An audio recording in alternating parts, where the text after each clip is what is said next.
Assalamualaikum warahmatullahi wabarakatuh. Kami dari kelompok Adler akan mempresentasikan hasil dari wawancara kami. Berikut tayangannya.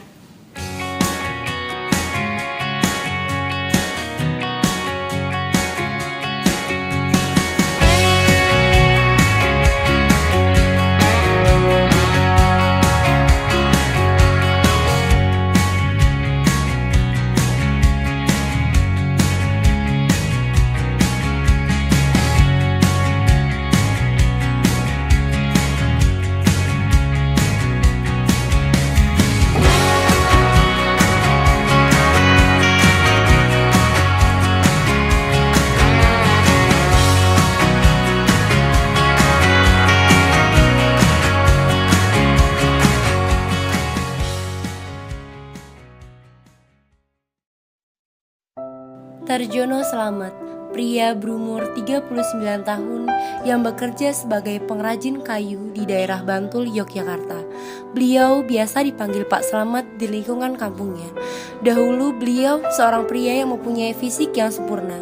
Ia bekerja di PLN Unit Klaten. Pada saat ia bekerja, takdir berkehendak lain. Pekerjaan tersebut tidak berjalan dengan lancar dan tubuhnya Pak Slamet tersetrum tegangan listrik hingga mengakibatkan ia mengalami cacat permanen. Beliau pernah merasakan pahitnya kehidupan dan benar-benar merasakan kalau hidupnya tidak berguna lagi. Meski awalnya cukup berat bagi Pak Tarjono Slamet untuk menerima musibah tersebut, namun ia tidak berpaku tangan dengan orang lain. Masa lalunya dapat dijadikan pelajaran yang berharga bagi dirinya.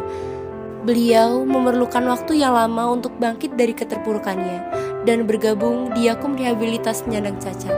Di sana beliau diberikan berbagai pendidikan yang dapat dijadikan bekal untuk dapat berkreativitas dan bahkan dapat membuka bisnis.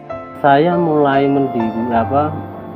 melakukan aktivitas membangun atau mendirikan mandiri itu memang dengan inisiatif saya ya.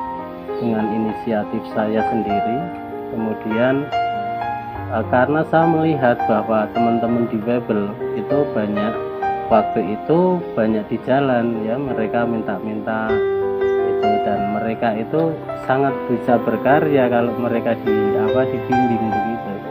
Nah, disitulah kemauan dari niat saya untuk merekrut teman-teman difabel untuk bisa bekerja dan mandiri seperti itu.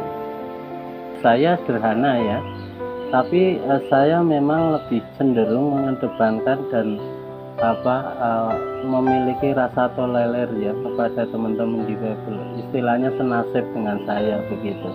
Tujuannya adalah tidak saya sendiri yang bisa sejahtera, tapi teman-teman difabel pada umumnya harus ikut sejahtera seperti itu.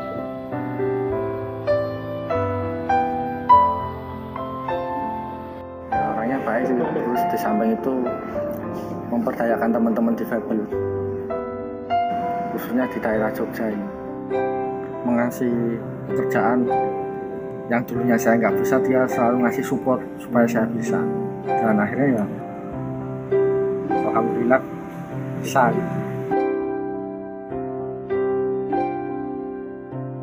Ketika saya menginjak Yakum itu melihat banyak teman-teman difabel, mereka nggak punya tangan, nggak punya kaki, tapi bisa bekerja dengan komputer begitu. Nah, disitulah inspirasi saya masuk.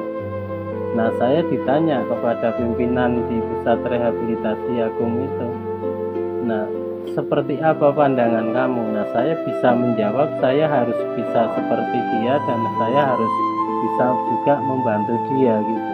Nah, ya, baik, sama anak-anak belajar di sini kita sama di sini itu ya hebat semua. Awal difabel itu ya tentu ya depresi itu setiap manusia mungkin ya mengalami shock begitu, tapi ya hal itu memang saya bisa mengantisipasi walaupun waktunya cukup lama gitu. Jadi rasa itu memang tidak terima begitu.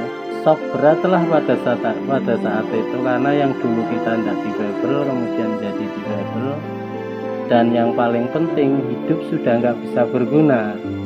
itu dulu kan ada sinyalmen seperti itu, perasaan yang selalu mengganggu seperti itu.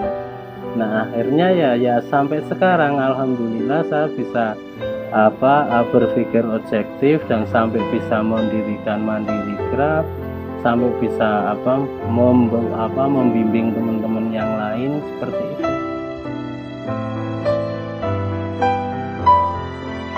Assalamualaikum warahmatullahi wabarakatuh. Kita dari kelompok Adler. Dari tayangan tadi dapat disimpulkan bahwa setiap manusia pasti pernah putus asa.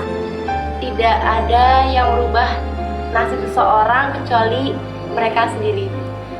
Tapi semangatlah yang dapat merubah segalanya. Kita nyadari bahwa tidak ada manusia yang sempurna kecuali Allah SWT. Jadi, teori Adler memiliki 6 prinsip. Yang pertama, kekuatan dinamis di balik perilaku manusia adalah berjuang untuk meraih keberhasilan atau superioritas. Yang kedua, persepsi subjektif manusia membentuk perilaku dan kepribadiannya. Yang ketiga, kepribadian itu menyatu dan konsistensi diri. Yang keempat, nilai dari semua aktivitas manusia harus dilihat dari sudut pandang minat sosial.